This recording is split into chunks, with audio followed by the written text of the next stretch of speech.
Assalamu alaikum wa rahmatullahi wa barakatuhu. Hopefully everybody can see me and hear me, Insha Allah. Okay, so Bismillah. I need to switch on the light again, haven't I? Let me just quickly switch on the light and I'll be back 2 seconds. 1 second.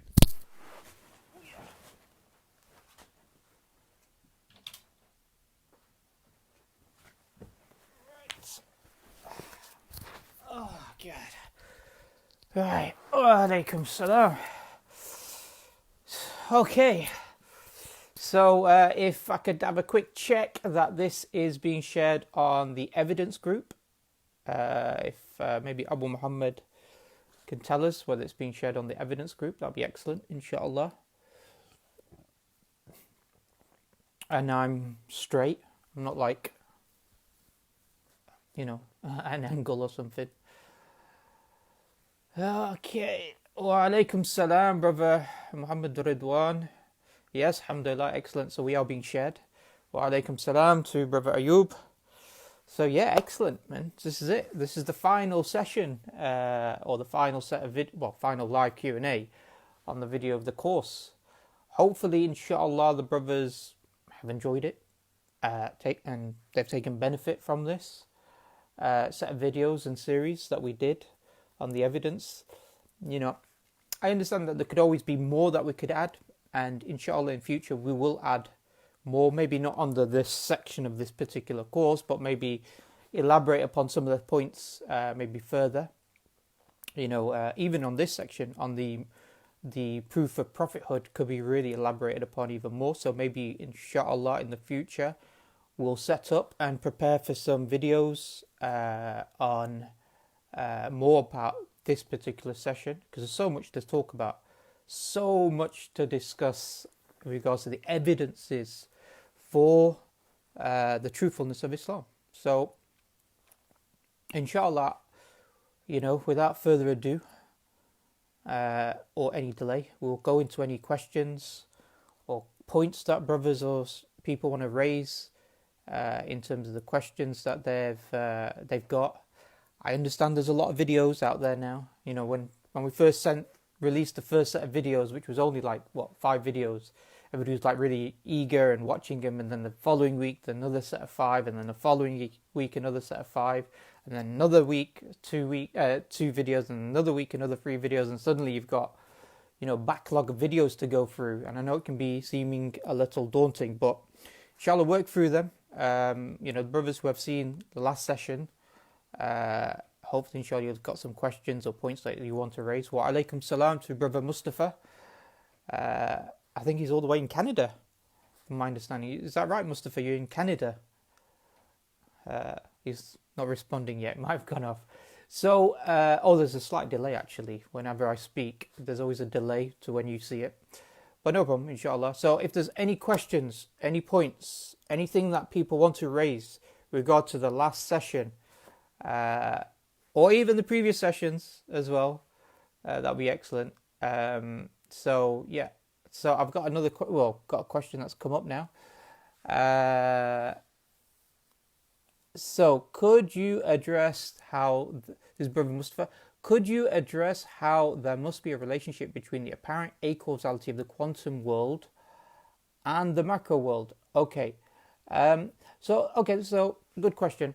So let's look at this point. We see on the big level, on the macro level, causality exists. Yeah. According to some scientists, according to some theories with regards to evolution, that on a micro or quantum level, on the very small, there is no causality. Now, if the very big, follows causal principles, but it's made up of acausal, interactions on a quantum level, then we still got this question, well, what's causing the very big to act the way it's acting? Yeah. If it's not what it's made up of, because it's made up of all these so-called, I'm not saying this is the actual theory, but so-called completely random events that have no ability to be predicted and they have no ability to be explained, that they occur in a random, independent fashion, then we still got to explain why the big follows causal principles, why the big follows patterns of behavior, why they are predictable, etc. So what is the cause? If the cause isn't its quantum state, then it must be something outside of what it's made up of, i.e. beyond the material universe. Therefore, we still come to the conclusion that a creator exists because we said we accept the principle of causality as a component of rational thinking and as an axiom, as an assumption that we have to have within science. So we can't deny causality. If you deny causality, you deny the science that comes to certain conclusions, or the tool of science. Similarly, denying causality means you have to deny the ability to make rational concepts. So we have to accept this. So if causality doesn't exist within, or we can't explain the existence of why things exist within the material universe, or why it behaves because of what's made up of within the material universe, then its behavior is determined by outside of the material universe. Yeah, why it has to be. The fact that it is following certain patterns of behavior, those patterns are not predicated upon what it's made up of. So it must be predicated upon something other than what it's made up of, i.e. a non-naturalistic agent. So that's the case. Obviously on a quantum level, in quantum mechanics doesn't say everything is unpredictable. Actually, what it says is that although it's non-deterministic, a majority of scientists out there say it's non-deterministic on a quantum level, it still follows probabilistic patterns. So there are still patterns of behavior that allow us to predict what we are likely to expect, even though they're not in a deterministic way. So we can't be 100% sure, but we can say the probability would be this particular way, or the probability of where a particle is at what particular motion would be more likely here than in another place. Even the other place would be lower probability, that would be higher probability. So again, we're still asking the question, what is causing the behavior of quantum level interactions to follow probabilistic patterns? Yeah. Hopefully, inshallah, answer that question. Can evolution be used as a contingency argument? I assume this would be the theory of evolution, the biological evolution. So if that's the case, I think what it is that evolution doesn't prove nor disprove the existence of a creator. And that's the first thing that we need to appreciate. Yes, in Islam we have our own narrative in regards to the creation of Adam alayhi salam and the beginning of human beings. Yeah. So we have our own narrative that we accept because we accept the authority of the Quran as the word of Allah subhanahu wa ta'ala. And we've gone through some good reasons as to why we accept it as an authority from Allah subhanahu wa ta'ala.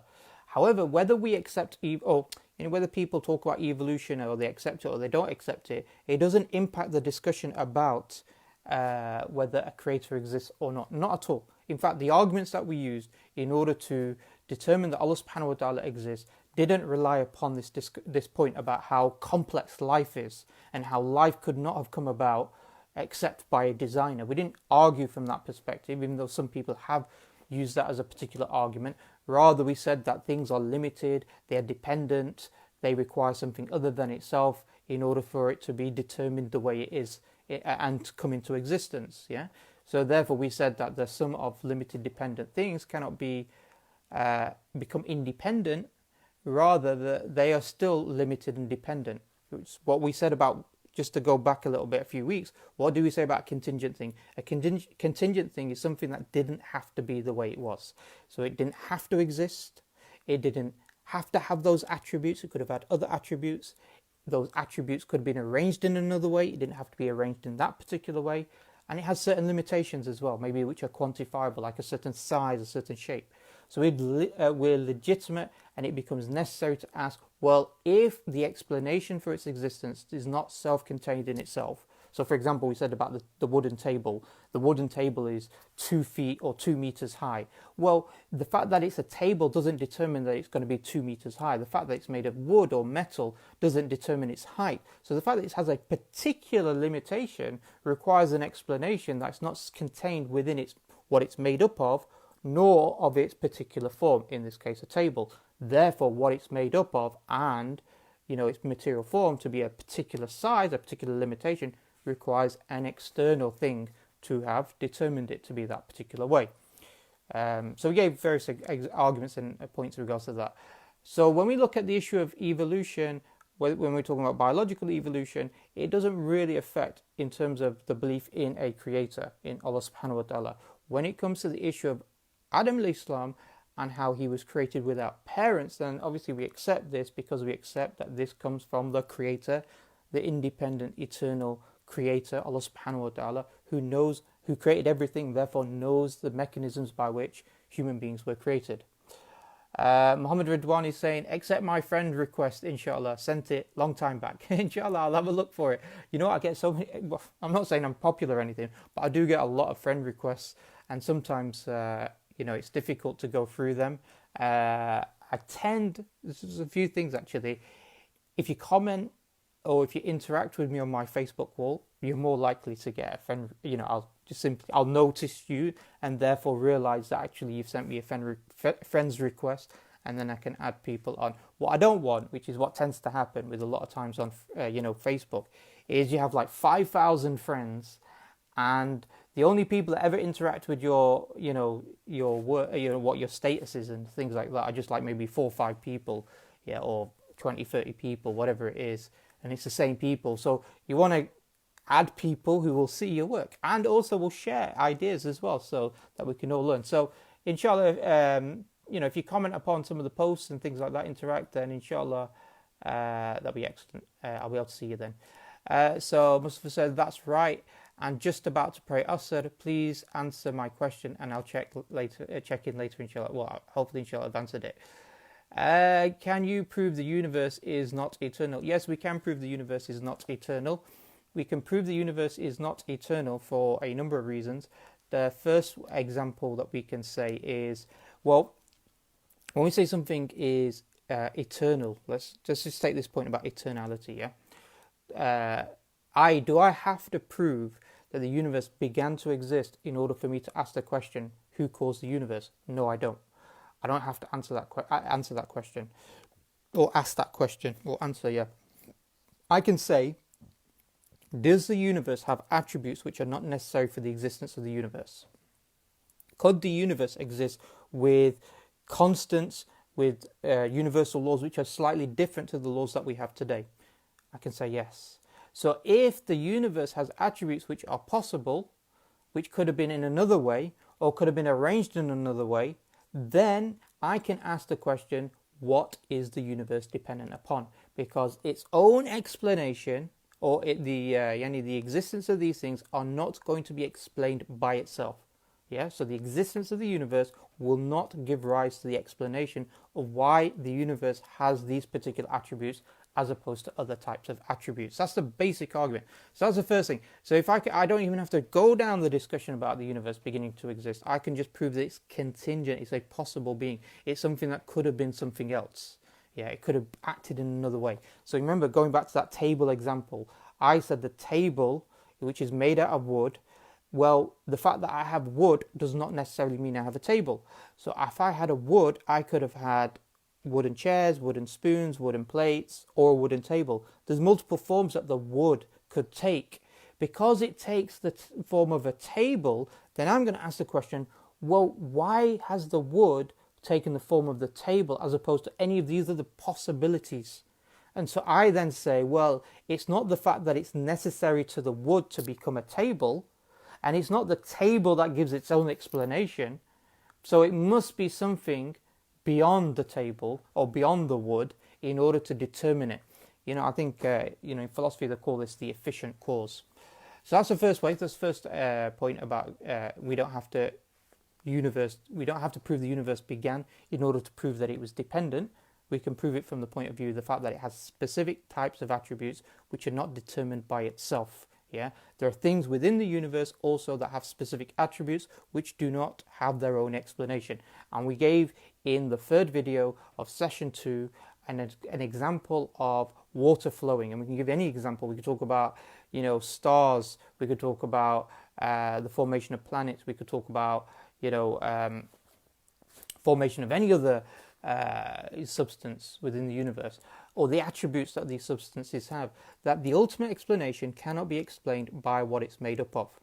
Yeah, because what tends to happen is that you tend to shift the explanation to something else, which then shifts to something else, which then shifts to something else. So even if we say that this thing has always existed, its explanation still is required as to why it exists in the way it does. And that explanation is not actually being explained by its material form. So it's like, another example would be, why does water boil at 100 degrees Celsius? Is it the fact that the water's making the decision?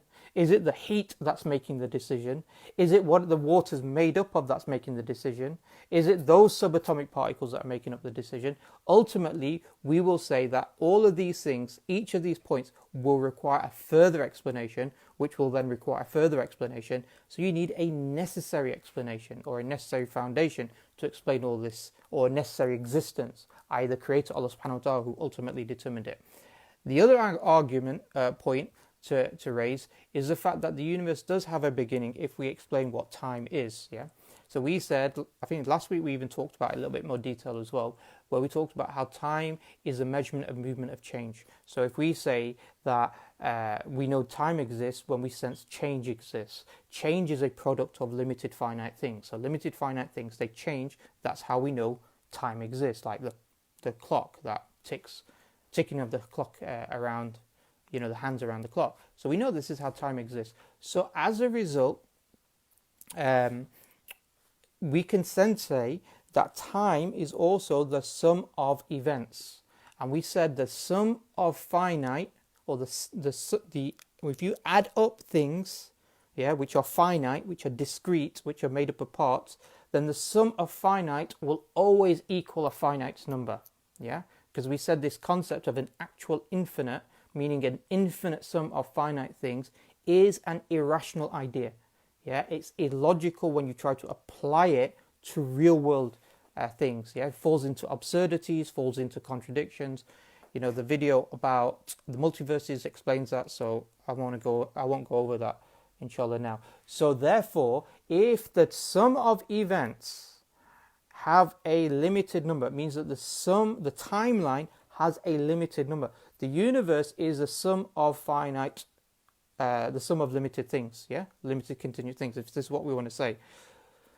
This is how we know time exists, is through the change of limited things. The sum of anything that's limited will be limited, therefore the universe will be limited. The sum of events, which are discrete moments, that takes place, they would also be limited. So anything that resides within time will be limited, meaning there has to be a beginning to it. At the very least, we can sense that there is a beginning to time regards to that. So anything that resides within the time would have a beginning. The universe, which is the sum of limited finite things, contingent things, would also have a beginning as well.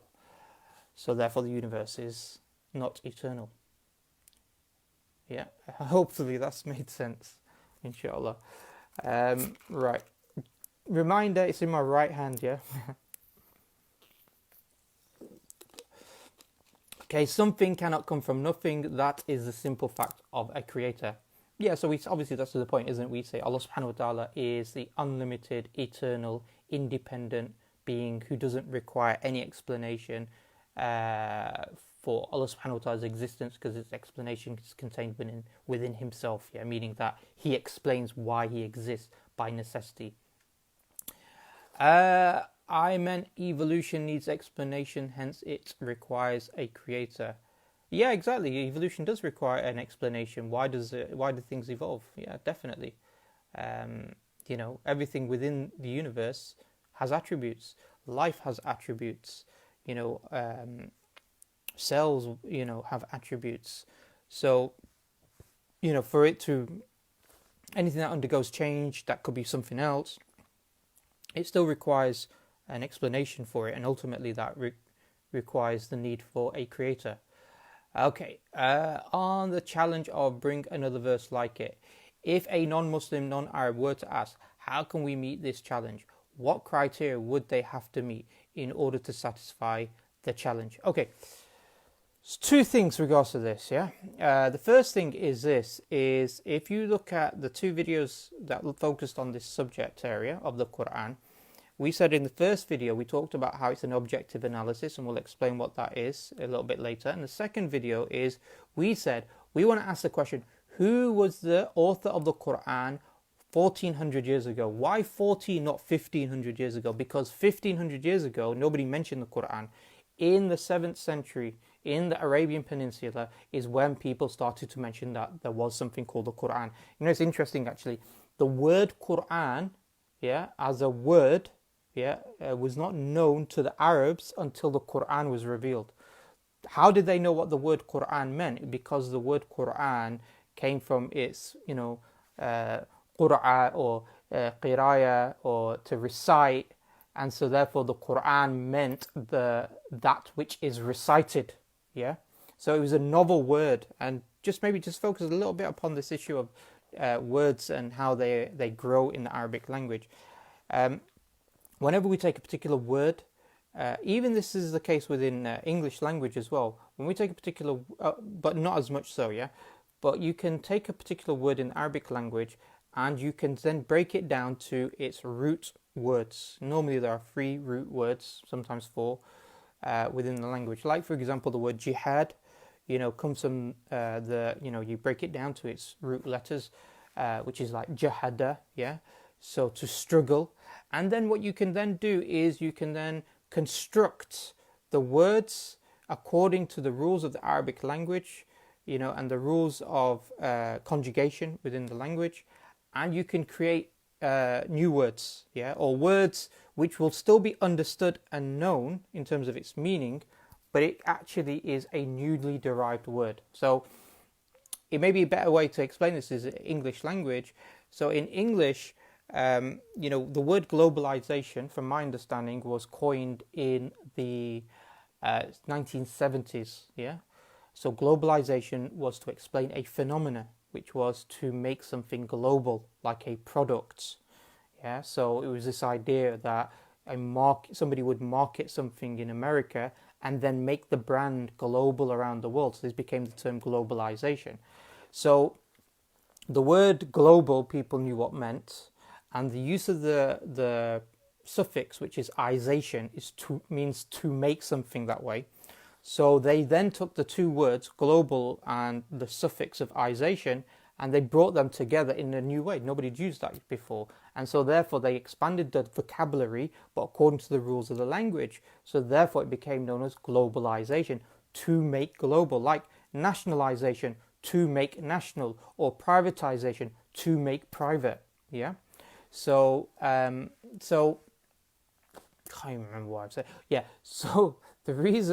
So what we find within the Quran, there are many words like this. Like I think the word al-qariya or qariya is a word which was novel to the time of the Arabs, but they understood it because it was a construction within that.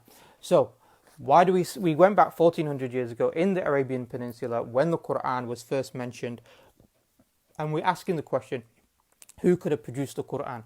We went in, I think, video 3. We explained how the Quran challenged the Arabs, how the Arabs at that time were antagonistic against Islam, how they wanted to destroy Islam, and they had a simple mechanism to destroy Islam. The simple mechanism was what? Was the fact that they had to produce 3 sentences like the Quran. They tried, they failed. Instead, they went to try to kill the Prophet ﷺ. They tried to war against the Prophet ﷺ and the companions. They tortured the Sahaba. They tried to do, all these things, assassinate the Prophet ﷺ. They tried to do all these things, but all they had to do was to produce 3 sentences like the Quran. So they had the will, they did not have the capability, and therefore didn't have the ability, or didn't result in anything that equated like the Quran. So if we proven back then that the Arabs, and then obviously in the video we talked about how the Arabs couldn't have produced it, that non-Arabs, because obviously you need to know Arabic, that the Prophet ﷺ, who's one of the Arabs as well, couldn't produce it.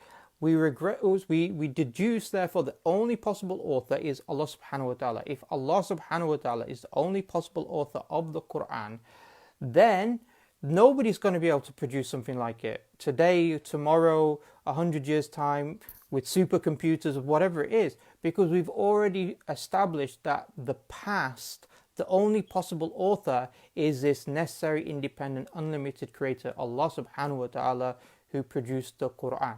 Because no human being produced the Quran 1400 years ago. This is what we mentioned in the argument. So as a result, it's not about necessarily people to. So that argument in itself doesn't require somebody to go there and directly test the Quran for themselves and learn Arabic language and learn ilm al-fasaha or ilm al-balagha and things like this in order to understand the Quran, in order to may take up the challenge and then fail and then say, okay, yeah, nobody can produce it. I don't need to do that. I actually can go through this historical deductive argument so long as I understand there's a general criteria for general objective criteria by which the Arabs were assessing the Quran. So that's the first thing. Secondly is going into this maybe also a bit more specific. So on the challenge of bringing another verse like it, if a non-Muslim, non-Arab were to ask, how can we meet this challenge? What criteria would they have to meet in order to satisfy? So the criteria that they would have to meet as a general criteria is a criteria that fulfills the science of balagha, which is the science of producing quality meaning, meaning that's really powerful, impactful, appropriate for the audience, etc. So that's, they would have to follow that. So they would have to follow the rules related to ilm al-ma'na or ma'ni, the science of meaning, the science of bayan, ilm al-bayan, which is the science of expression, the use of metonyms, metaphors, similes, use of literal, etc. And also ilm al-badi'. Ilm al-badi' is to do with embellishing of speech, which is some of the rhetorical devices which heightens the emotive and the expressibility of that. And there's like 20 something or 30 or so different aspects of ilm al-badi' as well. We got that. There's a brother who did a really good series of videos on this. Actually, he's I think his what's his name? Muhtanik Jamil, I think it is. So if you ever get a chance, I think his videos are still on YouTube. He's done a whole series on ilm, very relatively brief-ish, but he gives a good explanation of ilm balagha, and he gives some examples of ilm al-badi' and ilm al-ma'na as well. Some of the points that I've taken in my videos taken from I think it's brother's Muhtanik Jamil, I think that's his name, where he explains this.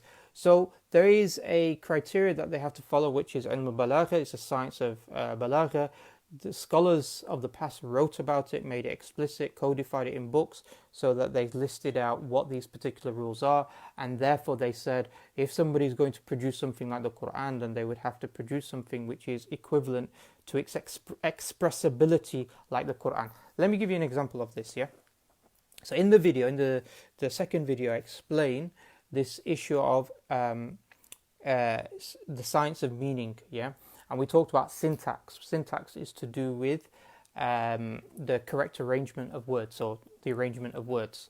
And we said that in the Arabic language, the ordering of the verb, the ordering of the nouns in a sentence does not affect the subject or the object of the sentence. So we gave a very simple example, which is the example that pretty much all the Arab books look at, which is, I'm saying it in English, Zaid hit Amr. Zaid hit Amr. Now, if I change the order and I say hit Zaid Amr, then it becomes ungrammatical in the English language. If I say Amr hit Zaid, then I've changed who did the hitting and who was hit. So I said Zaid hit Amr, so Zaid was the one that did the hitting and Amr was the one that was hit. So Zaid is the subject and Amr is the object, But if I change that around, then I change who the subject is and who the object is. So in English language, this is what we see. Now in Arabic language, we'd say Zaydun daraba Amran, Now because of the case endings, Zaydun, Zaydan, Zaydin, but we say Zaydun here, then that explains to me what the role of the noun is playing in the sentence. And the role of the noun that's playing in the sentence here is that it's the subject. It's the one that's doing the hitting. And then Amran, it's in the Fatrah. It tells me that he's the object in that sentence. So I can now change it. I can say Amran daraba Zaydun. And I still mean Zayd hit Amr. I could say daraba Amran Zaydun. Daraba Zaydun Amran. Zaydun Amran daraba. I could change the words around. In fact, I could have 6 different sentences, yeah, of Zayd hit Amr in the Arabic language. Now, in the broad meaning, they mean the same. But in the subtle meanings, yeah, or the depth of the meaning, they change, yeah. So they change. So an example of this is to do with who you're trying to clarify to the audience, yeah, or who do you want to emphasize in the sentence. So let's say you have an audience, and the audience is confused as to who was hit. Yeah, they don't know who was hit. They know who did the hitting, but they don't know who hit. Now, if that's my audience, in the rules of meaning, under which is a subscience of ilm al-balagha, then I would put Amr at the beginning and say Amrun daraba Zaydun. Yeah, Zayd hit Amr, but I've highlighted Amr by putting him at the beginning. So if my audience are confused as to who was hit, and I said Zaydun daraba Amrun, I know there is a better way, more expressive way, clearer way to express this sentence, which is not found in this particular sentence construction. Yeah, so it's not like, oh, I like Zayd hit Amr, better than saying Amrun daraba Zaydun. Yeah, I prefer saying Zaydun daraba Amrun. It sounds more nicer. It's more aesthetically pleasing to me. This is not about how emotionally, pleasing it sounds. Yeah, it's simply, this is a science. It says if you've got confusion over who the particular person is, it is better to put that person at the beginning, yeah, to clarify it, it's better in terms of its meaning conveyance. Then in that situation, if I say Zaydun darba Amran, but we don't know who, the audience doesn't know who was hit, then I can say there's a weakness in that sentence. It would have been better to say, put Amr at the beginning of the sentence, yeah? So I know I've gone into a bit of detail, forgive me for that. Too much detail, too long really, waffly. But anyway, mentioned it anyway. So it's just, that's what we mean. So when we look at over 6,000 verses within the Quran, yeah, every single verse, the syntax, which is the word ordering, is perfect. Now think about it. If three words forms 6 different sentences, yeah, so the number of words that I have, the increase in the number of permutations of sentences I could have, yeah. So there are over 6,000 verses. The number of permutations to get right out of the potential permutations in the Arabic language would be in the millions, not just like a few, 100 or so. There would be you have to get every single verse which has the potential to have more than one permutation perfect for the audience, yeah, and that is impossible. Yeah, maybe it might be possible. I'm talking about syntax here. Yeah, the elements of the Quran are numerous. Just on the issue of syntax. So when we look at the issue of word ordering, it might be the case that if I just had a simple sentence like Zayd hit Amr, that I could, work out what the best formulation is. But when you're doing this for over 6,000 verses with multiple millions of permutations potential for some of those verses, for a number of those verses, then as a result, to get it perfect every single time on just this issue of syntax, yeah, is quite incredible. When we then look at the issue of word choice, when the expressibility of words, could another word be used which is better than this word? Yeah. So, for example, I'll give you an example in English. If I say Zayd, he stared at Amr, yeah, or I could say Zayd, he glared at Amr, yeah. So in the first sentence, Zayd stared at Amr, it means to look with intensity, yeah. But the second one, which also means to look at Amr, but is different in the fact that the word glared means to stare with evil intent, yeah. So it's not just simply you're looking with intensity, but you're actually looking with intensity with evil intent as well, glared. So this subtle change of words can have an impact upon the meaning.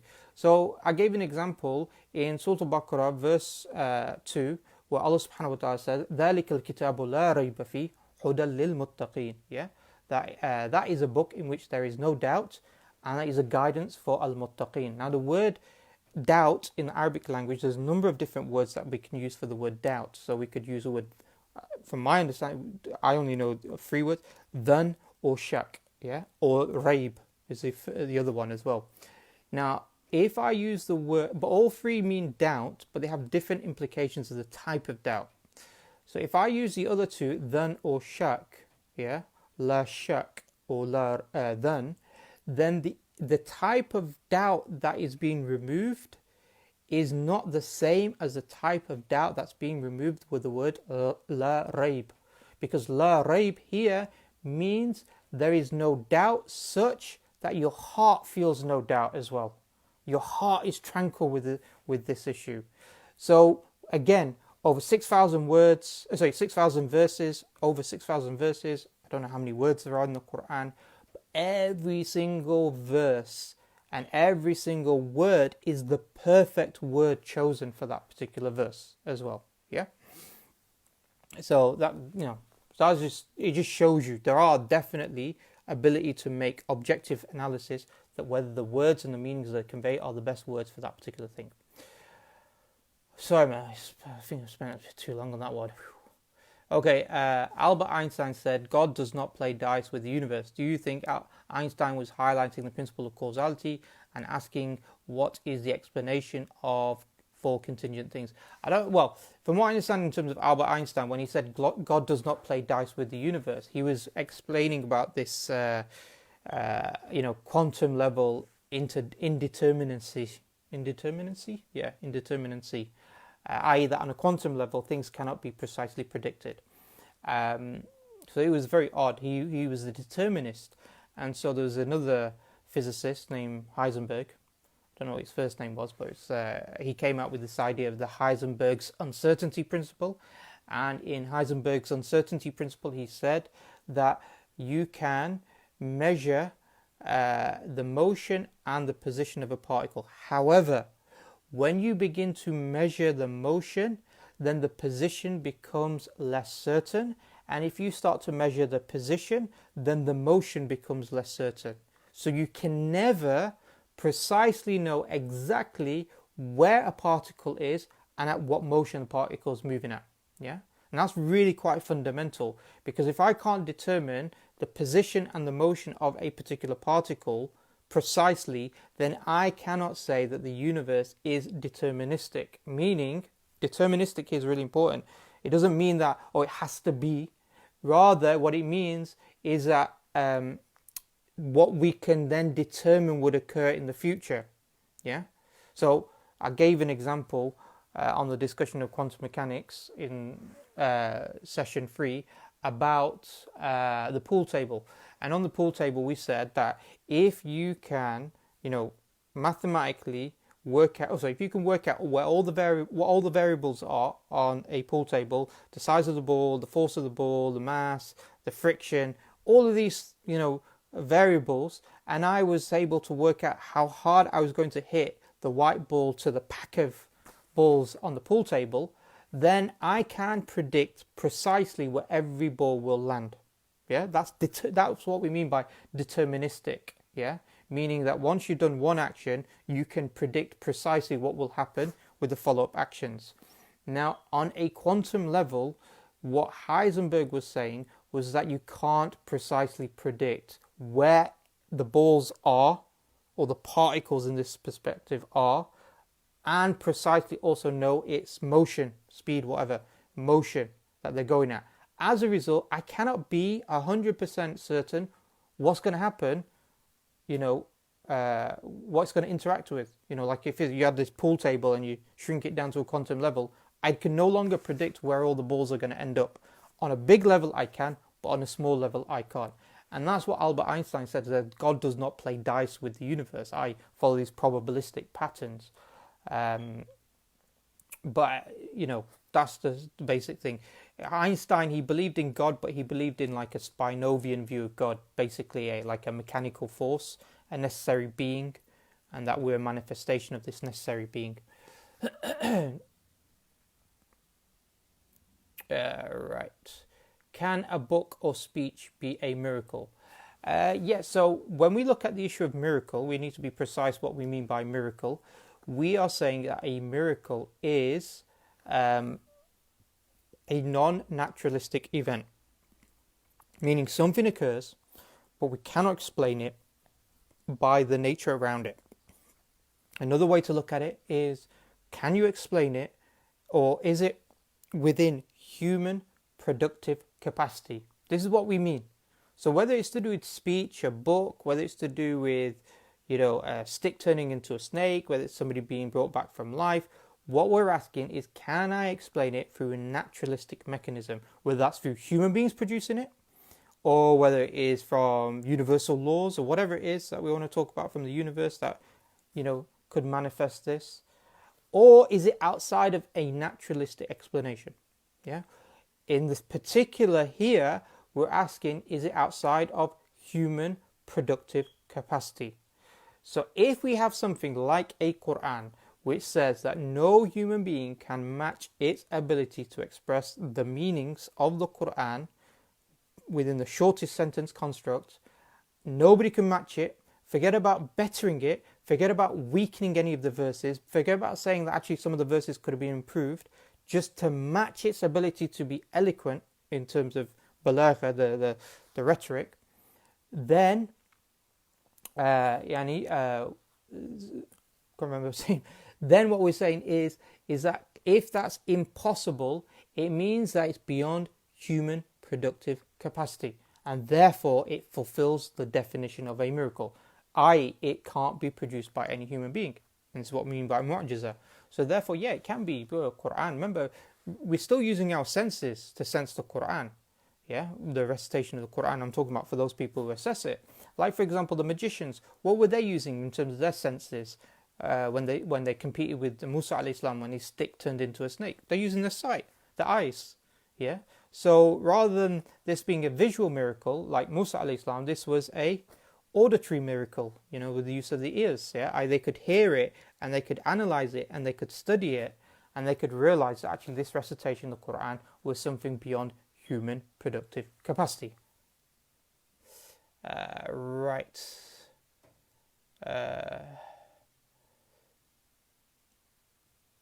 So Ibn Janubi says, yes, he didn't believe in the probabilistic view of quantum mechanics, such as Bohr interpretation. Ibn Janubi, for those brothers who don't know, is a brother who did physics at the university. I think it was UCL, wasn't it? Yeah, UCL. I was at King's at the time. He was at UCL. Alhamdulillah.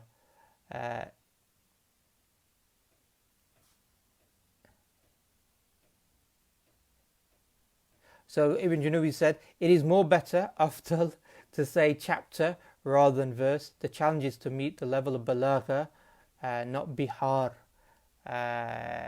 If I mentioned to match a verse like it, it's match a surah, a chapter like the Quran, which is obviously 3 sentences or 3 verses long. The challenge is meeting the level of balagha and not bihar. So I think what he's trying to say is that the majority of scholars, when they talk about what it means for the Quran to be a mu'jiza beyond human productive capacity, is they're referring it from the point of view, or they analysed it from the point of view of ilm al-balagha, which is the knowledge of rhetoric, which we went through and explained, and not necessarily through the discussion about the genre, the type of style, or the genre of the Quran, meaning the sound of the Quran or the musicality of the Quran. As we know, the Quran does not fit within the particular genres at the time of the Arabs, at the time of the Prophet ﷺ, which was al-bihar, which means the seas, by the way. It means the seas. So in this context, it means the 16 different rhythmical patterns of poetry. And nor did it fit within prose. Prose is regular speech, or it could also be rhymed speech, which basically means it's not got a rhythm, but it's got a rhyme at the end, a rhyming scheme at the end. So that's called sajah, and mursal and al-bihar. And the Quran is unique in the fact that it doesn't fit within any of the bihar, nor does it fit within the sajah or al-mursal, either 2 different forms of general prose. The Quran fits in its own genre, it has its own unique genre. Now some brothers, sometimes some du'at, people go out there and discuss, they mention this as the Quranic miracle. And although it is not the Quranic miracle, it's an aspect of it. However, it can be the case, possibly, wallahu alam, but from what I've possibly seen a little bit anyway of, is that somebody might produce something that sounds like the Quran, yeah. But when they produce something that is like in the similar genre, it fails in the balagha, yeah. It fails in its rhetoric. It becomes ridiculous. It becomes like poor construction of language. Maybe give you an example of this. The example that was given to me a long time ago was the example of Musaylama the liar. And when Musaylama was asked by some say it was this incident, some say it was another incident, but it was from what I heard it was this incident about Amr ibn al-As radiallahu an, who when Amr, he asked him, you claim to be a prophet, you claim to have this linguistic miracle like the Prophet sallam, produce some poetry like the Quran. And Musaylama, he said, Al-fil mal-fil wa ma adraka mal-fil lahu anfil ta'wil. Yeah. So the elephant, what is the elephant? What will make you visualize the elephant? It has a long nose. Yeah. And verse goes on to say also a short tail. Yeah. So that is Musaylama. Now, from the sound of it, it sounds similar to some of the surahs of Quran, like Surah Al-Qari'ah, Al-Qari'ah, Mal-Qari'ah, وَمَا أَدْرَاكَ مَا-الْقَارِعَةُ يَوْمَ يَكُونُ النَّاسُ كَالْفِرَاشِ الْمَبْثُوثِ وَتَكُونُ الْجِبَالُ كَالْإِحْنِ الْمَنْفُوشِ. Yeah. So Allah subhanahu wa ta'ala says, Al-Qari'ah, Mal-Qari'ah. Yeah. What will make you visualize the Qari'ah? It is a day when mankind will be scattered like moths. And the mountains will be blown apart, yeah, or be like carded wool, yeah, would have no weight. So, what's the difference? Why is it there's a difference between al-fil mal-fil wa ma adraka mal-fil to al-qariya mal-qariya wa ma adraka mal-qariya? Why is there a difference between the two? It's because in the word fil and qariya, yeah, the word fil, the elephant. If I keep repeating the word elephant to you, yeah, it doesn't add to any meaning. So if I say the elephant, yeah, what is the elephant? You're like, I already know what the elephant is. What will make you visualize the elephant? Why do you keep telling me to visualize an elephant? I know what it is, yeah. It has a long nose and a short tail. Yeah, okay, yeah. It's not a great piece of balagha here, yeah. It's not expressing anything. It's unnecessary repetition of the word elephant, yeah. Now, in the word qariya is different. Qariya was actually one of these new terms. Yeah, it was these new words that followed the root words, and they were derived through its verbal conjugation, verbal patterns that they used to derive this word, and it meant striking, or it comes from the word to strike or to knock. Yeah, and the verse or the word means the striking or the knocking of the heart when it sees absolute terror. Yeah, that's the word, the meaning. So when Allah subhanahu wa ta'ala says Al-Qari'ah, the indication of its meaning is the striking, the knocking of the heart that beats when it sees absolute terror. What is Al-Qari'ah? The striking of the heart when it sees absolute terror. And what will make you visualize this? Yeah, this Qari'ah. It adds intensity upon meaning of the word Qari'ah. And then Allah subhanahu wa ta'ala describes the scene, on the Day of Judgment, or the last, end of days. Basically, man will be like scattered moths, yeah, flying about in different directions. Have you ever had a moth in your house? Yeah, and those big furry ones, and they scatter about at night time, and you're trying to get rid of it, and you don't want it to bump into you or anything like that. It's not a nice, pleasant. So they're scattered about, going in all different directions. So Allah subhanahu wa ta'ala gives a simile. An example of mankind on that day will be like moths, and gives the example of these firm, fixed, big, huge mountains that will be like weightless, carded wool blown apart. So you can see a big difference between Musaylama, even though he followed a similar pattern, if you want to say, or genre, possibly a little bit, like the Quran, but what he did not do was be able to maintain the balagha by following that pattern, yeah, or that approach. So therefore, when they follow the genre, they fail in the balagha.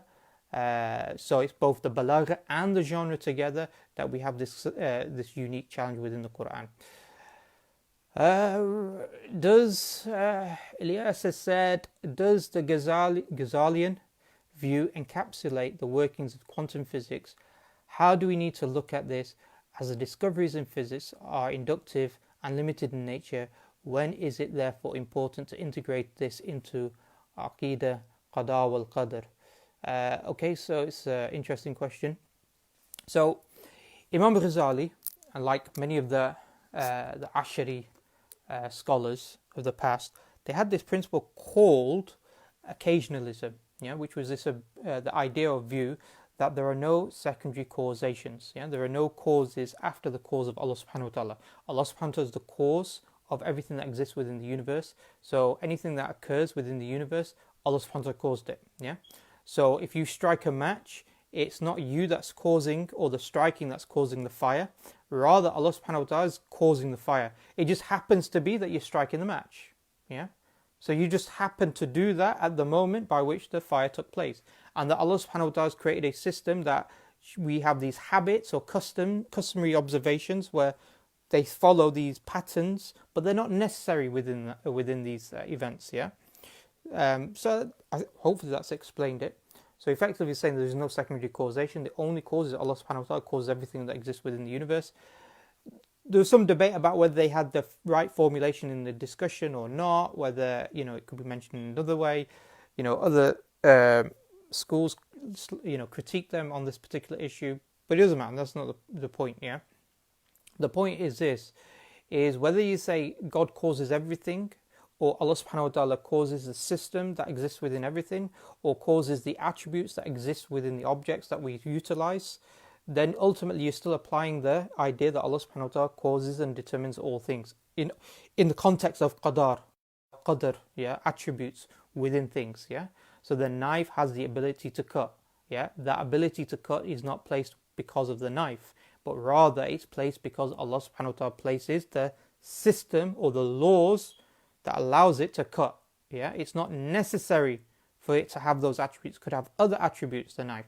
The fact that it has that attribute as opposed to other attributes means something external to the knife, external to the matter and material, has created those attributes within the knife. Yeah, so that's a basic argument.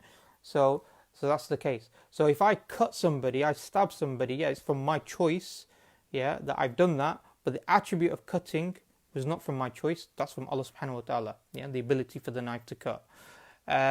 So a few things in this. Firstly is, you got a philosopher of the past, I think it was 18th century, David Hume, who talked about a very similar point to Imam Ghazali, but he was an atheist, by the way, yeah, very strict empiricist, who rejected belief in the creator, who rejected, he also rejected causality, and he rejected causality on the pretty much the same arguments that Imam Ghazali used, which is that when you sense two objects, so let's say a ball hits another ball and the ball moves, then you're not sensing the causal relationship between the ball hitting the other ball to make it move. You're not sensing that. What you're sensing is the ball movement 1 and ball movement 2.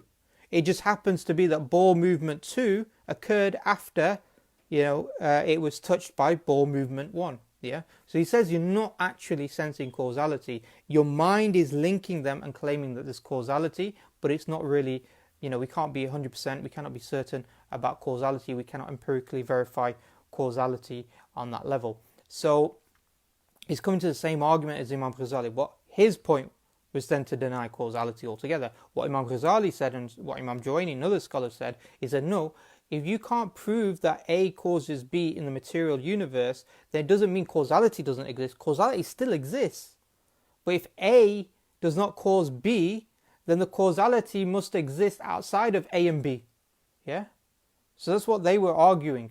So on the quantum level, if they are saying that there is no causal explanations of why quantum level interactions take place, if this is what they're saying, then all they are saying is that the materialistic, all that they're saying is that there is no materialistic explanations for quantum level events. Yeah, that things occur and they cannot be explained by the universe. Now, to then say that there is no causality, that's just ridiculous. That destroys the whole basis of science. That destroys rational thinking. That even destroys the conclusion that we came to in the first place, that there are no materialistic causes within the quantum realm. Yeah, if that's what they want to argue. What they therefore are saying is, if we cannot explain it through the universe, causal relationships, if the quantum particles are popping in and out of non-existence into existence from nothing, if this is what they want to say, then what they're saying is that the effect, which is this particle's existence and then non-existence and then existence, this effect cannot be explained by the universe. It doesn't mean it has no explanation. It just means its explanation resides outside of the materialistic universe, i.e. the creator, Allah subhanahu wa ta'ala. So it doesn't really have an impact in terms of that. The fact that the universe is not deterministic also leaves open the options of free will as well. If everything's deterministic and A has to cause B, that has to cause C, then even our choices would then be deterministic as well. Yeah. So there are aspects with regards to this, but yeah. In the video, okay, there we go. In the video, you mentioned miracles are suitable for the time the prophets lived. But if a person asks why Allah subhanahu wa ta'ala used linguistic miracles as the everlasting of the Prophet sallallahu alaihi wasallam, when the experts lived 1400 years ago, in other words, the miracle is not suitable for our time since we master in science and technology. Right, well, see, there's a few things, isn't it? One is, who are the hujjah for us? Who are the proof for us that this is a miracle? There's two ways of doing this. First way is we can analyze the Quran. We've learned Arabic, we've learned grammar, we've learned morphology, we've learned ilm al-balagha, and all the sub-sciences under ilm al-balagha as well. And then we go to the Quran and we've learnt about pre-Islamic poetry and we read that, and we look at the Quran and we sense the Quran, and then we maybe even try to challenge the Quran, and then we come to the fact that the Quran is impossible to challenge, impossible to imitate. So that's one way of doing it, and that's still open to us. It's not like it's not open. We have the books, they're preserved. The scholars preserve the vocabulary, they preserve the grammar, they preserve the books on balagha as well, on rhetoric. So they preserve this, and they had to preserve this because they had to preserve the language of the Quran in order to maintain the accessibility of the Quran today. So, it's not like this is impossible for us to make an assessment upon. It's still possible for us to make an assessment that the Quran is a mu'jiza. It does require research, and for a person who wants to go and challenge the Quran directly, then they would have to study the Arabic language, but it's not outside of human capability to do these things and make this assessment. So that's the first thing.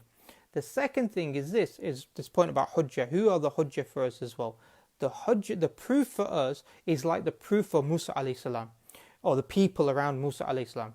When he challenged, or when the Pharaoh's magicians challenged Musa alayhi salam's miracle, majority of the people were not aware of what was within human capability and outside of human capability. They did not know.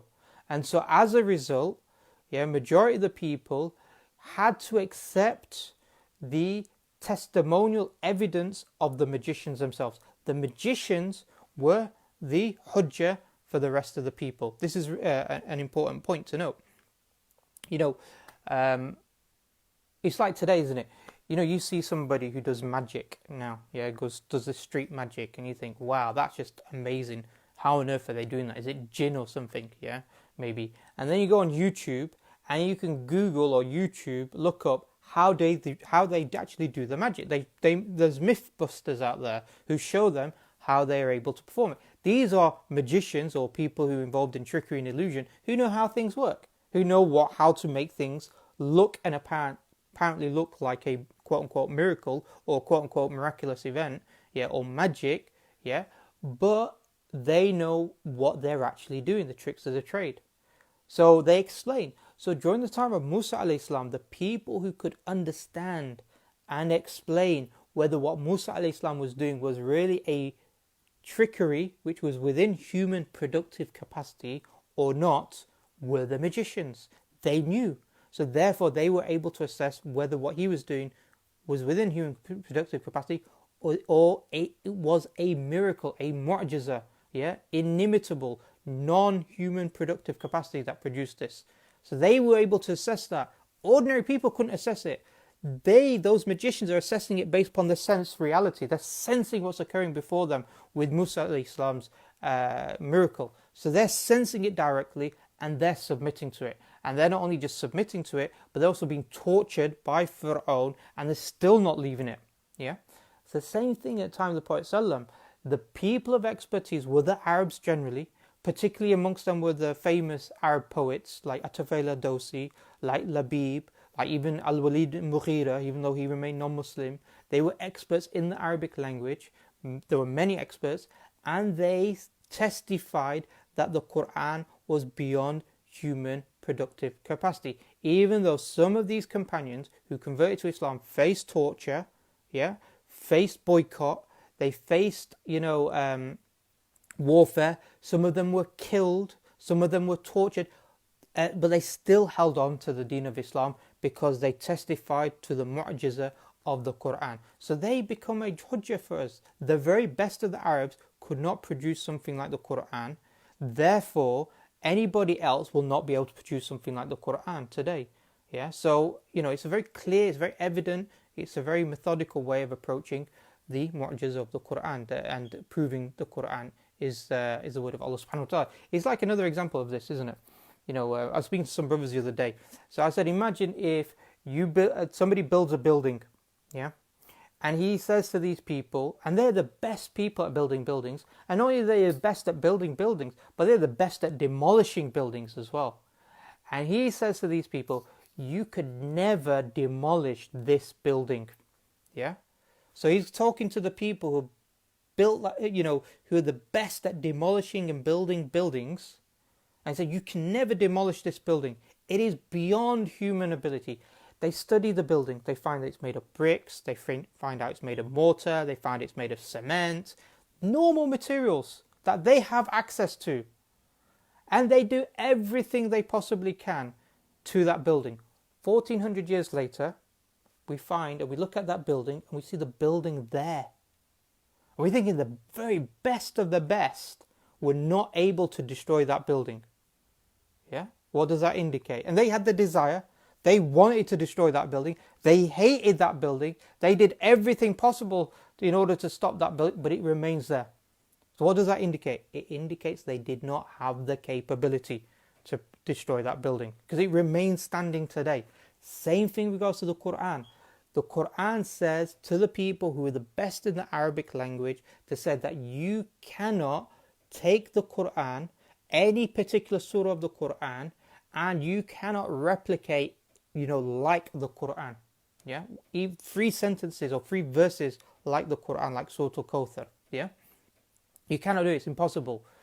And we know that, like I mentioned, they fought against the Prophet ﷺ. They boycott the Prophet ﷺ, they tortured the Sahaba, killed the Sahaba, etc. They did everything possible to stop Islam. 1400 years later, what do we still see today? The Quran. It meant that they failed because the only thing that would have destroyed the Quran and destroyed Islam today, or then as well as today, would have just to replicate a surah like the Quran. The fact that they failed indicates that they failed. The fact that we have Quran today indicates that they failed to replicate the Quran. Yeah? So that means that it was beyond their capability. Even though when they analysed the Quran, it was made up of sentences, it's made up of Arabic grammar, it's made up of Arabic vocabulary, it's made up of the rules of balagha, etc., which they could study, but they could never bring it together to just match the surah like the Quran. Yeah? So this is the point. It's an evident miracle. It's not like something which is, really, really complex. Yeah, directly sensing the Quran might require a lot of research, years of study, etc. But to come to the conclusion, even as a non-Arab, that the Quran is the word of Allah subhanahu wa ta'ala, that's something that we can understand ourselves. One argument from authorship: could it be argued the supernatural explanation is Satan? Interesting question. Right hand, by the way.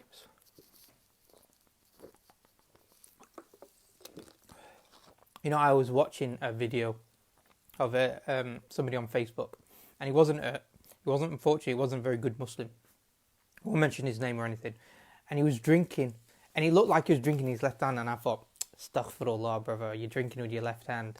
Yeah, and then I realised afterwards that his camera was reversed. So anyway, that's why I keep saying right hand. Okay, one argument from authorship: could it be argued that the supernatural explanation is Satan? No, it couldn't be argued that the supernatural explanation could be Satan. There's a number of arguments for this. The basic argument is this: when we look at the possible authors of the Quran, we are asking the question, who are the possible rational authors of the Quran? Meaning what we know from the reality that exists.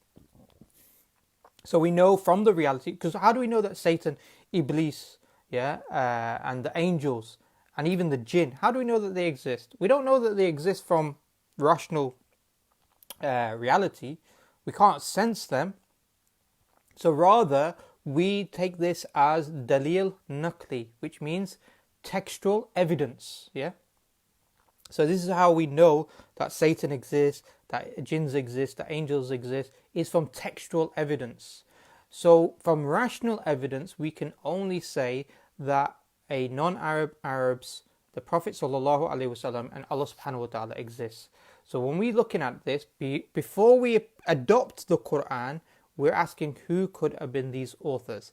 And then we say, okay, these are the rational possibilities. And we refuted 3 of the rational possibilities, and we're only left with one possibility as one possible explanation of who could have produced the Quran, which is Allah subhanahu wa ta'ala. Therefore, then we go to the Quran, and the Quran informs us about the existence of Iblis and other beings as well, which we cannot sense from the reality. Now, if we adopt that Satan could have been the author of the Quran, which means that it would refute the Quran, na'udhu billah, then that would refute the information in the Quran, which would also refute the existence of Iblis and Satan.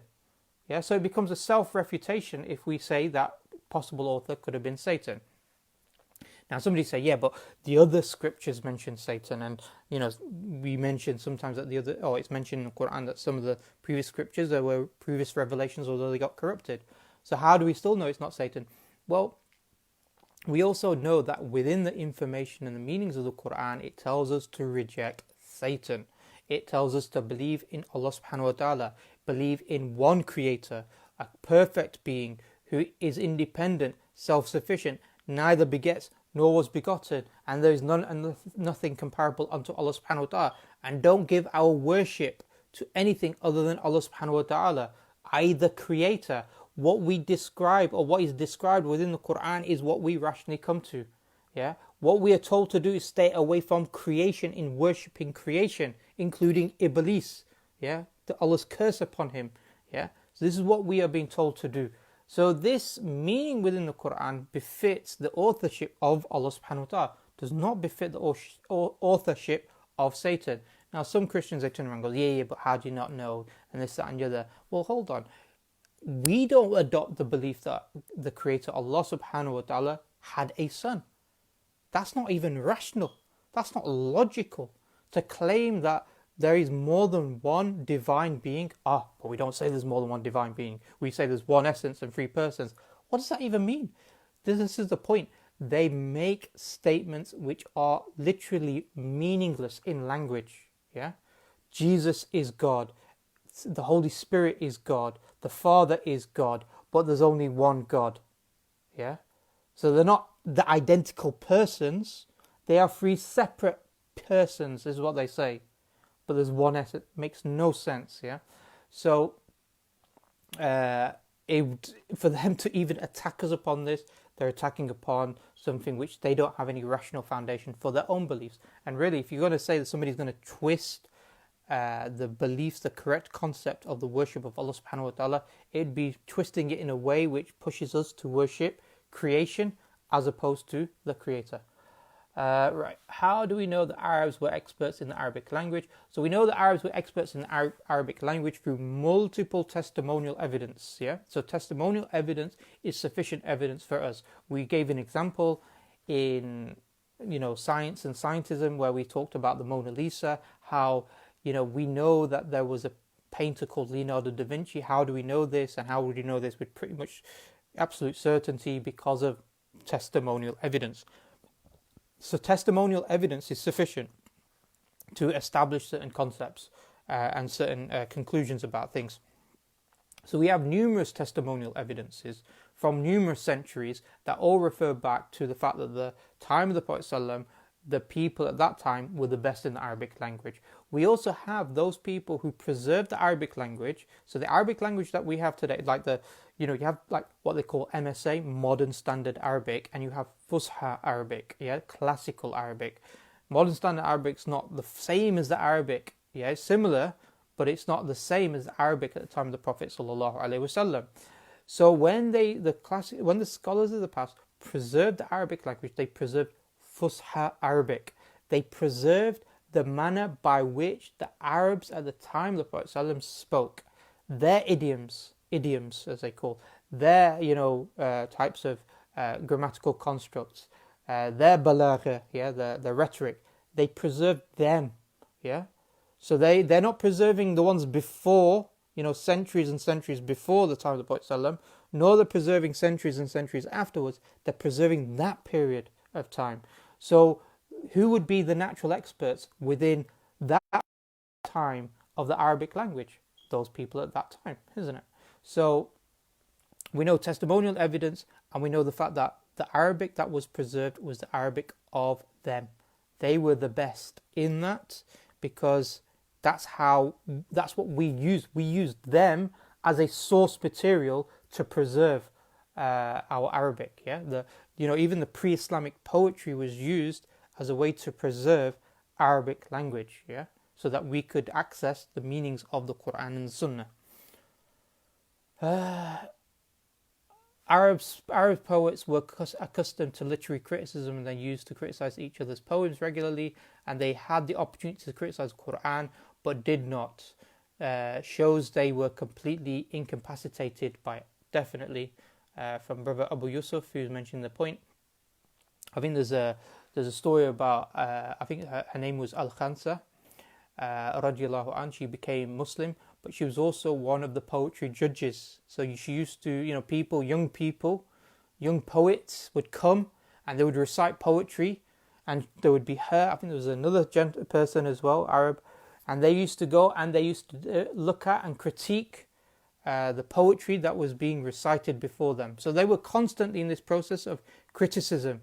The fact that there isn't even one criticism speak within any of the verses of Quran demonstrates that they were not able to produce anything comparable to the Quran, or even find a particular weakness. It's funny that even in day-to-day language we use expressions like pouring rain, but when a poetic spiritual guide uses figurative, expressive speech, the dishonest of them try to use it as a fickle evidence against the Quran. That's right, to a certain extent. Obviously some people, for example, for some reason I've never realized this was such an issue, I remember coming across this many years ago about Dhul Qarnayn, and how Dhul Qarnayn in the verse of Quran says that he saw the sun set in a muddy pool of water, and so many people, not so many people, but obviously you get a lot of Christians who attack Islam, some evangelical Christian types who attack Islam, and they'll go, look, scientific error within the Quran. And you're thinking, it's a bit odd that, it's not saying literally the sun set in a muddy pool of water. Even if you go to Ibn Kathir's tafsir, and he was around, 14th century or so, his tafsir clearly indicates that it appeared to him. So in our language, we use lots of idioms. We talk about the sun rising and the sun setting. The sun doesn't rise. The sun, the earth, spins on its axis, and therefore makes the appearance of the sun rising and setting. But if we say the sun rise, if we hear a scientist talking about the sun rising, we don't think this guy's, got some weird ideas and his science is all wrong. We just know this is the idioms of language, the figuratives and expressions. You mentioned pouring rain. We also use the word here. I don't know if the brothers from UK, but we use the word it's raining cats and dogs. I don't know if they use that in other parts of the world, but we use that in the UK. It's raining cats and dogs, which basically means it's heavy rain. Not literally, it's raining cats and dogs. That would be rather odd. Often we are the vehicles Allah chooses to fulfill His will. Right. Why would God challenge people who He knew wouldn't meet the challenge? It's not that. It's a good question, I suppose. The Quran is not challenging people who He knew didn't meet the challenge. Allah subhanahu wa ta'ala is providing a sign and evidence to the people. Allah subhanahu wa ta'ala is saying to the people, this is from the Creator. I'm going to show you how it's from the Creator because you can't produce like the Quran. Yeah, this is what Allah subhanahu wa ta'ala is saying to them. That Allah subhanahu it's not some what's the word? It's not like some challenge. Yeah, some Rubik's cube type challenge. Yeah, some difficult. Allah subhanahu wa ta'ala is giving this as evidence, saying, look, this is clear, it's manifest. You are the best in the Arabic language. Obviously not in those words, but we know this indication that they were the best in the Arabic language. Produce a surah like it. Yeah, from its genre to its balagha, to its different features of it, to produce something like the Quran, and they failed to do so. Abu Yusuf, very good book on linguistic miracle is by Basim Saleh. Is it Saleh? The Miraculous of the Quran, Evidence of Divine Origin. So any brothers who want to have a look at that, inshallah. My question is, which country do you think will win if World War III happens between Iran and US? Just kidding, a lot of laughs. I just want to thank you and everyone involved in this project. I benefited a lot from it, alhamdulillah. May Allah subhanahu wa ta'ala bless you all and reward you all for your efforts. Jazakallah khair to Brother Cardo. Who would win between US and Iran? There is going to be no World War III. Trust me. Yeah. We always see this, isn't it? I remember it happened with when Kashmir was, the change of status that took place within Kashmir by Indian troops entering it and removing its status.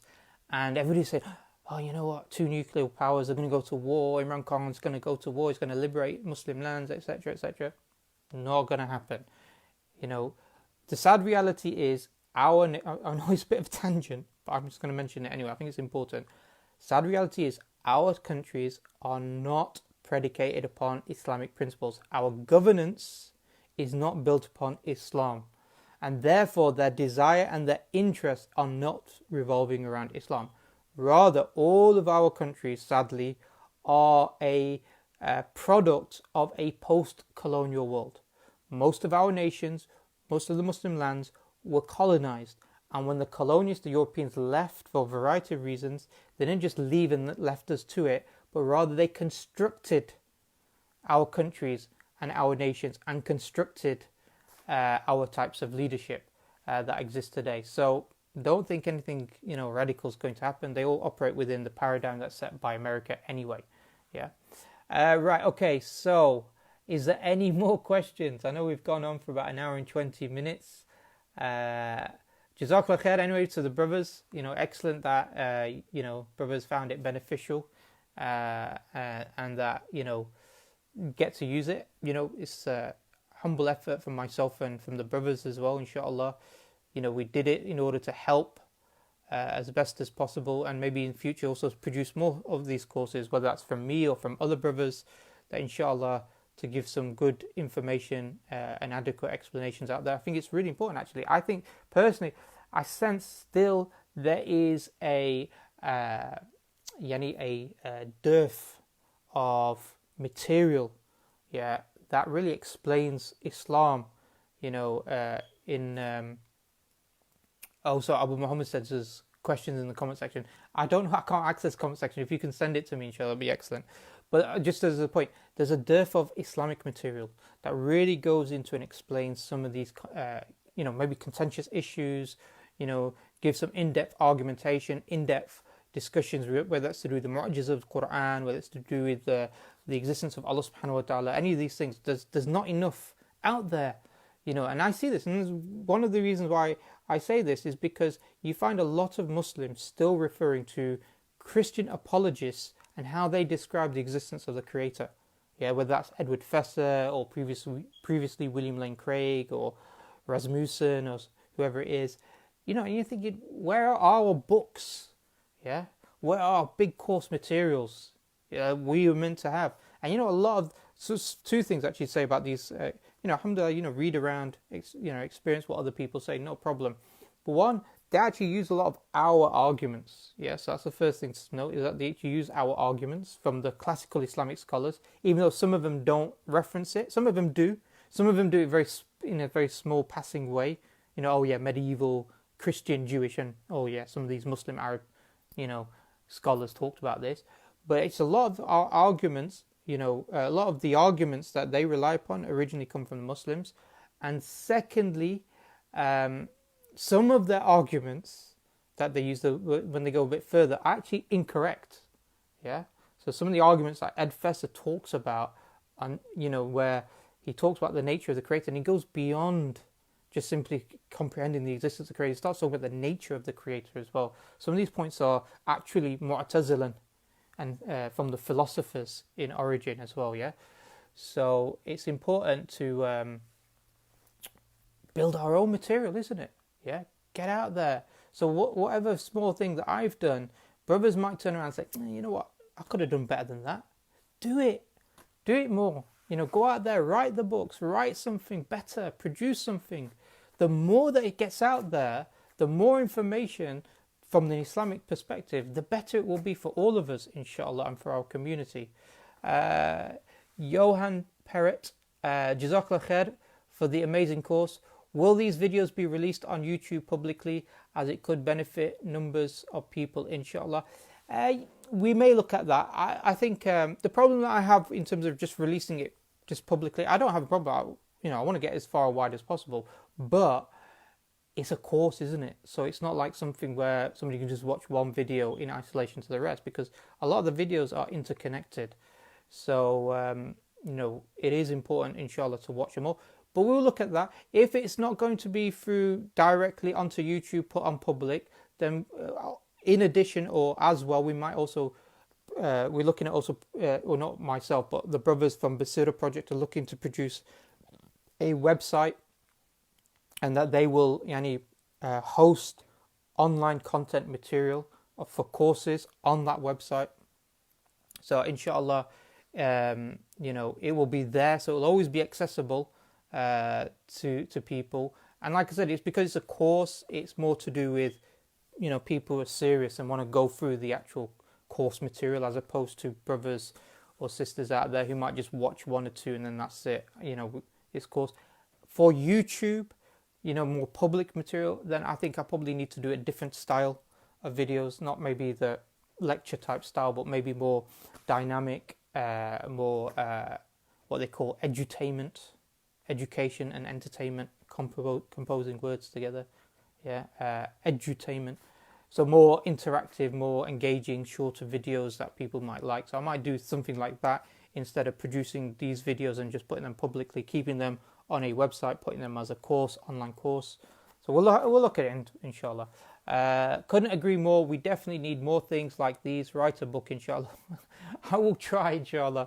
I really do want to write this book now, actually. But it's difficult, I think I was always bad at doing coursework at university. Exams, not a problem, but courseworks, I always procrastinated. Kept on putting it off. The idea of having to write, thousands and thousands of words. I remember I actually wrote my master's thesis in about 1 or 2 nights. It's meant to be about 10,000 words. I ended up just writing it in one or 2 nights. So yeah, alhamdulillah. So I find, but I will, bi'idhnillah ta'ala, with your du'as, I will inshallah write this whole series up into a nice book, and get that out inshallah as soon as possible. Stephen says, you did an awesome video with Yusuf from Pondering Soul, Akhi. Yeah, alhamdulillah, Yusuf Pondering Soul. If brothers have got Twitter, you can go on his account. He's done a number of different videos. We're actually going to film one tomorrow, actually, with Extinction Rebellion, and talk to them about climate change and what the root problems is and what Islam can offer. Right, I'm going on a bit, so I'm going to end it there. 2-night master's thesis. Yeah, a 2-night master, and I passed. I don't know what grade. I can't remember what mark I got. I think I just got a pass. But to be quite frank, I just wanted to pass. That was it. Yeah, it's one of those. I did a degree where it's one of those degrees where it's whether it's a pass or fail. It doesn't really care whether you get high marks or low marks. It's like medicine. Whether you get high, whether you got a doctor who's got 100% or a doctor who just scraped through with 50%, you're still going to get a doctor. Yeah.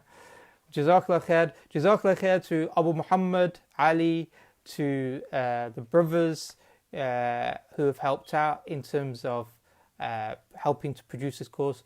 To Isa, to brother Isa Tahir. Is it Tahir or Abu Tahir? Oh, Isa Tahir.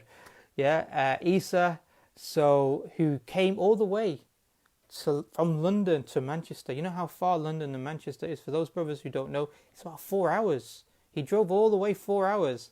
He set up in the front room of, and we filmed it for a good 6-7 hours. And then a week later, he had to come back again, another 4-hour trip here and 4 hours back, 8 hours in total for him to drive. And then he spent hours upon hours editing it, the videos. So, Jazakallah khair for him as well. Please make dua for him. Jazakallah khair for every single brother and sister who's watched these videos and supported regards to it, and Insha Allah, hopefully it's all beneficial and it's all good. Assalamu alaikum wa rahmatullahi wa barakatuh.